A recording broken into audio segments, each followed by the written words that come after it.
এয়ারপোর্টের স্বাভাবিক কার্যক্রম যত দ্রুত পারা যায় চালু করা, ক্ষতি নিরূপণ করা।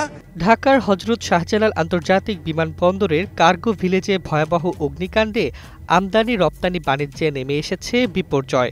শনিবার বেলা ২:৩০টার দিকে বিমানবন্দরের ৮ নম্বর গেট সংলগ্ন এই গুরুত্বপূর্ণ স্থাপনায় আগুনের সূত্রপাত হয়। দ্রুত আগুন ছড়িয়ে পড়ায় মুহূর্তেই ধ্বংসস্তূপে পরিণত হয় শত শত টন পণ্য ভর্তি গুদামঘর। ওয়ালটন এখন দেশের সীমানা পেরিয়ে পৌঁছে গিয়েছে ৫০টিরও বেশি দেশে। ওয়ালটন, ঘরে ঘরে, বিশ্বজুড়ে। International air express association of বাংলাদেশের সভাপতি কবির আহমেদের হিসাব অনুযায়ী এ অগ্নিকাণ্ডে আনুমানিক বিলিয়ন ডলারের ক্ষতি হয়েছে। বর্তমান রেট অনুযায়ী যার পরিমাণ প্রায় ১২,২১৪ কোটি টাকা। বাংলাদেশের সাম্প্রতিক ইতিহাসে কোনো একক অগ্নিকাণ্ডের ক্ষতির অঙ্ক হিসেবে এটি সবচেয়ে বড়।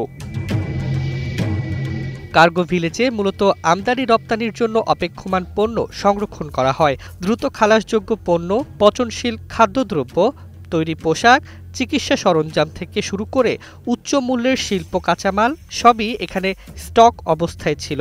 আগুনে এসবের বিরাট অংশ পুড়ে গেছে বলে ধারণা করা হচ্ছে। ব্যবসায়ীরা বলছেন, এর ফলে শুধু কোম্পানি নয়, গোটা বৈদেশিক বাণিজ্য ব্যবস্থাই বড় ধাক্কায় পড়বে।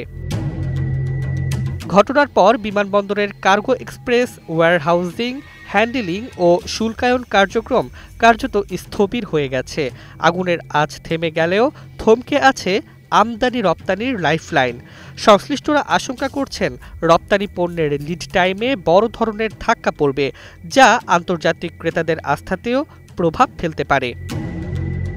বিশ্লেষকদের মতে, নিরাপত্তা মূল্যায়ন শেষ না হওয়া পর্যন্ত কার্গো ভিলেজের পূর্ণ কার্যক্রম চালু করা যাবে না।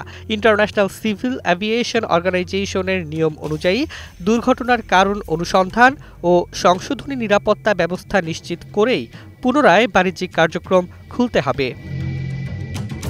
ব্যবসায়ী মহল বলছেন, এই আগুন শুধু পণ্যই পুড়ায়নি, পুড়িয়েছে দেশের রপ্তানি আস্থা ও বাণিজ্যিক গতি।